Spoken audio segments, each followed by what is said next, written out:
feminists, pipe down. We need to just stop bashing the men. I want to talk about Charlotte Church a moment, because Charlotte Church is a fellow Welsh woman. I believe she's from Cardiff originally.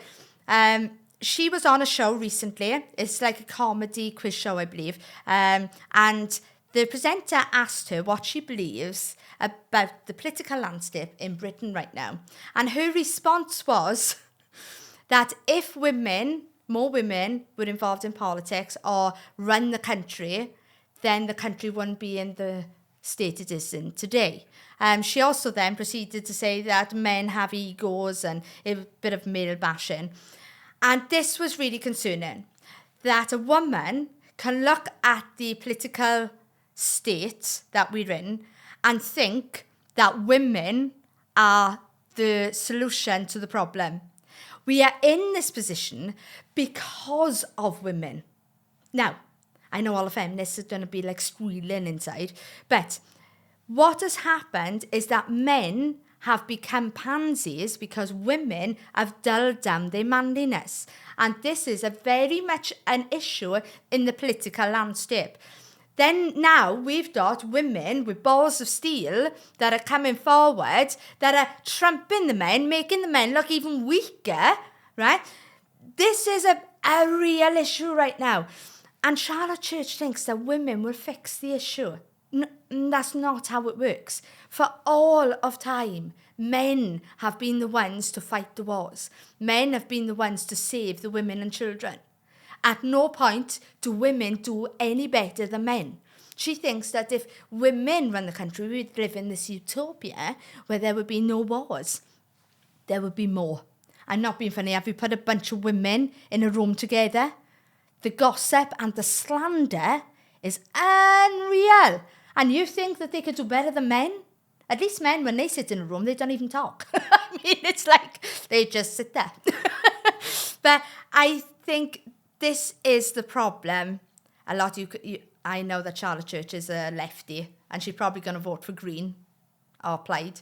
And she, I do know a few of her friends, and she's lovely lady, and she does love Wales, right? She loves the Welsh, she loves Wales. But there's this delusion that has crept in to a sector of people within Wales that believe that feminism is the answer to war. Feminism is the answer to political disruption. And it's just not. It makes it worse. Matthew, what do you think? A podcast that springs to mind on trigonometry. I like Constantine Kissing. With a lady called Helen Andrews. Right. I can't remember her background, but fascinating discussion based on basically the feminization of companies has resulted in less productivity and everything. So like in early stages of companies, run by men, startups, putting hundreds of hours of work in, that the company starts going up. And then the moment you hit the point where you need to get HR involved and, you've got a larger workforce, women take those jobs, generally speaking, and then things start leveling out because of the feminization, and she discusses this and go into detail. So watch that, Helen Andrews, Trigonometry. If you've got feminists out there who truly believe that the world would be a better place if it was entirely run by women.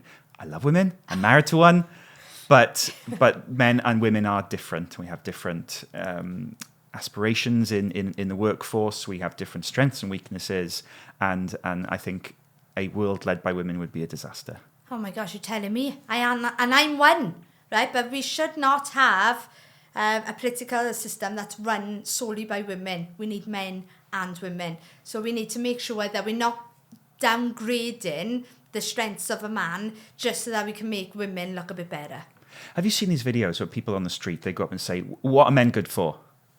No. And there's loads of them out there. So it's like asking women, for the most part, what are men good for? And nothing really. It's just, really? And just the logical diarrhea that comes out of their brains and their mouths to say that this world would be fine without men. Mm-hmm. Men are good for nothing. And you think of the infrastructure, you think of technology and the way the world is run. Yeah. If men disappeared, I mean, you're talking apocalypse. Oh my gosh, yeah, absolutely. They are the hunter-gatherers, and they are the strength of our nation. Once we start respecting our men more, our men will start loving the women better. And I think this is a biblical principle.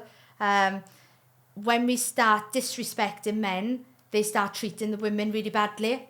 And I think it is reinforced with TV and media. Yes. Like the amount of TV shows that you've got, the hero is now the woman. Yeah. And all of the men, it's the evil white men, of course. All the bad characters, the villains, are evil white men. Yeah.